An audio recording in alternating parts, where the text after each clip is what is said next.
Waziri Mkuu Kassim Majaliwa amesema serikali imeendelea kubuni na kutekeleza mikakati mbalimbali ya kuzalisha fursa za ajira nchini kupitia uwekezaji na utekelezaji wa miradi mikubwa ya kimkakati ikiwemo ujenzi wa bomba la mafuta ghafi la Afrika Mashariki, reli ya kisasa, bwawa la kufua umeme la Julius Nyerere na uwanja wa ndege wa kimataifa wa Msalato, ambapo katika kipindi cha Novemba 2020 hadi Februari 2025 jumla ya ajira 884,204 zimezalishwa katika sekta ya umma na sekta binafsi.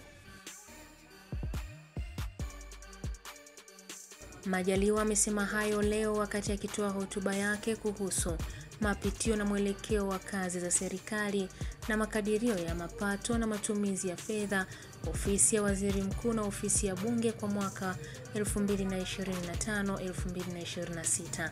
Vile serikali imeweka mazingira wezeshi kwa sekta binafsi kukua na kupanua wigo wa uzalishaji wa ajira nchini. Kutokana na jitihada hizo, katika kipindi cha Novemba 2020 hadi Februari 2025, jumla ya ajira 884,204 zimezalishwa katika sekta ya umma na sekta binafsi. Mimi ni Irene Nziku na hii ni Ambwene Media.